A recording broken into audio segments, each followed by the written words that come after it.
Salut tout le monde, très urgent. Aujourd'hui, c'est mercredi 27 mars 2024.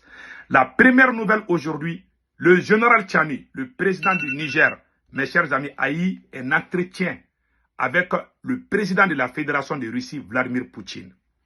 On va parler de cette conversation.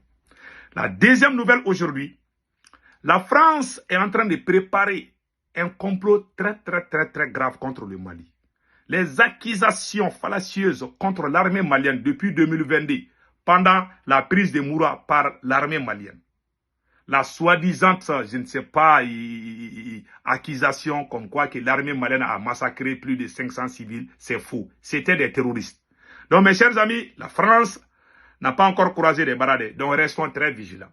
La troisième nouvelle aujourd'hui, mes chers amis, le président togolais sera élu désormais par les députés et non par les élections présidentielles. Donc, en 2025, il n'y aura pas d'élection présidentielle au Togo. Donc, le président Faure Gnassingbé sera désormais élu par ses députés. Voilà ce que la nouvelle constitution veut dire. Donc, après, on va donner des détails par rapport à ça. La troisième nouvelle, le nouveau président nouvellement élu par les Sénégalais, Bassirou Diomaye Faye, est félicité par plusieurs panafricains, y compris même la CEDEAO, la France.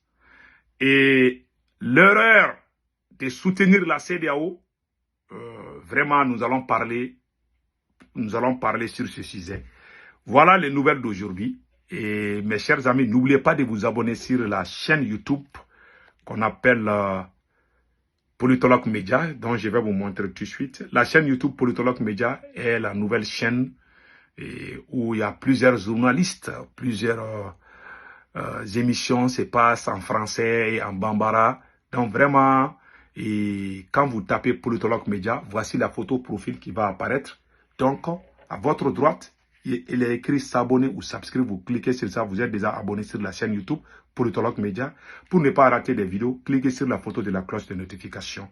Mes chers amis, nous allons discuter tout de suite l'appel téléphonique qui s'est passé entre Vladimir Poutine et le général Tchani. Voilà, ça c'est le premier sujet d'aujourd'hui. Et enfin, j'ai oublié, Dr Choguel Kokala Maïga a eu des entretiens avec des politiciens. Le premier ministre du Mali a expliqué qu'en tant qu'il y a l'insécurité, il n'y aura pas d'élection au Mali. D'après le premier ministre du Mali, Dr Choguel Kokala Maïga. Pendant sa rencontre avec la classe politique. Donc, vraiment, nous sommes de cœur avec les autorités maliennes. Et il y a une bonne nouvelle. Hein? L'armée burkinabé a neutralisé des centaines de terroristes. Allahu Akbar. Vous voyez les images des fusils? Nous disons bravo à l'armée burkinabé. Vous voyez ces images-là? Ça, c'est le travail propre. Et voilà. Donc, de l'armée burkinabé. Donc, mes chers amis, allons-y avec la première nouvelle. L'appel téléphonique, il y a eu un appel téléphonique entre le président Vladimir Poutine et le président général Tchani du Niger. Nous allons lire ce qui a été dit et nous allons essayer d'analyser. Le président du Conseil national pour la sauvegarde de la patrie s'entretient avec Vladimir Poutine sur une coopération stratégique. Le général de brigade Abdraman Tchani, chef de l'État, et le président du Conseil national pour la sauvegarde de la patrie, CNSP, a eu un entretien téléphonique de haut niveau avec son homologue russe, Vladimir Poutine, président de la Fédération de Russie. Cette conversation tenue le 26 mars a abordé des questions d'intérêt commun au niveau national et international. Voici les points saillants de leur échange. Condoléances et félicitations. Le général Tchani a exprimé son condoléance à Vladimir Poutine suite à l'attaque terroriste tragique au Crocus City Hall à Moscou le 22 mars. Il a également félicité Poutine pour sa réélection. Voilà. Voilà, Poutine pour sa réélection. Le général Tchani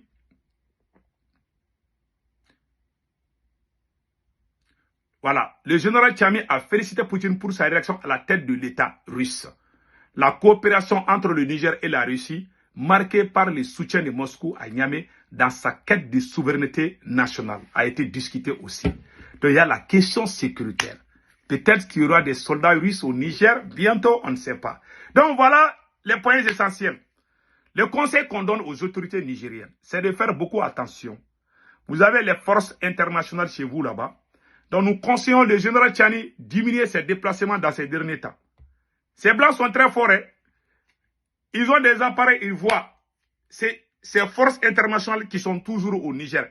Ils savent où le président dort.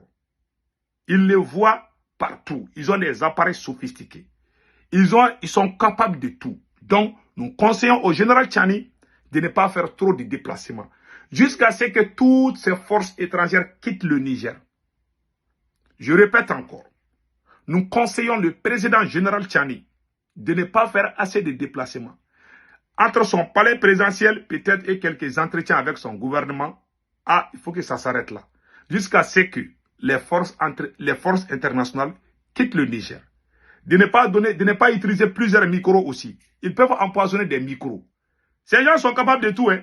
Ils peuvent empoisonner, ils peuvent passer par des empoisonnements. Ils peuvent faire par des attaques missiles. Ils sont capables de tout. On a vu ce qui s'est passé au Rwanda.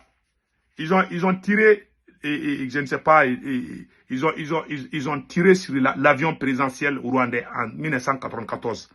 Et dire que ce sont des Tutsis qui ont fait. Donc les Hutus ont tué plus d'1 million de Tutsis, pensant que ce sont eux qui ont tué leur président. Donc il y a eu génocide là-bas. Donc faisons beaucoup attention. Ces gens-là sont capables de tout. Hein. Vous avez vu comment ils ont attaqué la Russie. Ils sont capables de tout. Donc restons très vigilants. Il y a un an de cela, il y a eu un drone qui voulait attaquer le palais présidentiel de Vladimir Poutine. Je ne sais pas si vous vous rappelez bien. Donc, il y a les systèmes de défense là, où on a mis beaucoup pour sécuriser le palais présidentiel de Kremlin. Donc, vraiment, restons très, très vigilants. Voilà le conseil que moi je donne. Donc, au Togo, la nouvelle constitution, donc voilà, on souhaite bonne chance au général Tchani. Au Togo, vraiment, il y a une nouvelle qui circule. Le président togolais sera désormais élu par les députés et non par les urnes. Voilà. Donc, Fort Nyasibi. Il y a des gens qui vont dire, ah bon, il y a ceci. Pour moi, il n'y a pas de problème. Tant que le Togo continue à collaborer avec le Niger, le Burkina Faso et le Mali. Si Fort Nyasibi reste président, c'est bon pour nous. Donc, chacun voit les histoires d'élections ou de démocratie là. Mettons ça à côté. C'est les questions d'intérêt commun là. Il y a des gens qui sont mécontents et qui sont dans l'AIS. Je comprends, mais chacun voit son intérêt. Donc, le nouveau président du Sénégal, Bassirou Diomaye Faye, est félicité par la CEDEAO, par la France et beaucoup de panafricains aussi. Donc, le conseil qu'on donne au nouveau président sénégalais, c'est de faire beaucoup attention. Ces blancs-là ne sont pas bien. Hein. Ils ne sont pas du tout bien. Si tu collabores trop avec eux, je ne dis pas de faire la guerre contre eux. En tout cas, il faut savoir faire des relations avec eux. Voilà. C'est le conseil qu'on donne au nouveau président du Sénégal. Et nous souhaitons bonne chance à Ousmane Sonko et son ami, les nouvelles hommes forts. Les nouvelles hommes forts du Sénégal. Donc, Bassirou Diomaye Faye. Bonne chance. Et vraiment, il faut faire beaucoup attention. Hein. Voilà. Il faut faire attention parce que ces vieux crocodiles là vont venir vous entourer et puis ils vont commencer les choses là-bas. Là. Donc, nous sommes de cœur avec le peuple sénégalais. Nous remercions la jeunesse sénégalaise pour son engagement patriotique. Vous êtes vraiment à saluer. Donc, nous allons partir directement au Burkina Faso. Mes chers amis, plus d'une centaine de terroristes abattus dans des violents combats. Les forces combattantes ont abattu. Les forces combattantes ont abattu plus d'une centaine de terroristes dans la zone de Gaïri avant de saisir une importante logistique de guerre à Apri Aïbi, agence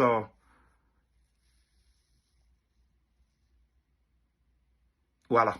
Maintenant, les services de renseignement ont eu vent le lundi 25 mars 2024 de l'arrivée massive d'une horde de terroristes au nord de Gaïri, dans la localité de Kiani, les éléments du 20e bataillon d'intervention rapide ont décidé d'aller à leur rencontre pour les empêcher de perpétrer leurs attaques ou leurs crimes. Tôt dans la matinée du 26 mars 2024, ils avancent sereinement sous la supervision des vecteurs aériens. Un calme avant la tempête régnait au niveau des hameaux de la culture cité avant la zone de contact. Effectivement, dès leur approche, les soldats sont accueillis par des tirs nourris, des criminels embusqués dans les bâtiments. Les forces combattantes restent concentrées et envoient promptement la réplique. Donc les vecteurs aériens sont rentrés dans la danse et puis neutralisés.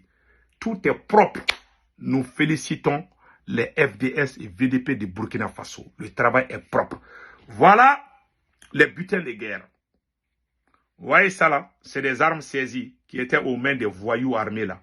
Ça c'est un. Voilà les motos là, les motos des terroristes. Voilà, on a saisi les motos, les armes. Vous voyez tous ces fusils là. Vous voyez ça là, toutes ces armes là ont été saisies. Nous félicitons les autorités burkinabées pour ce travail propre.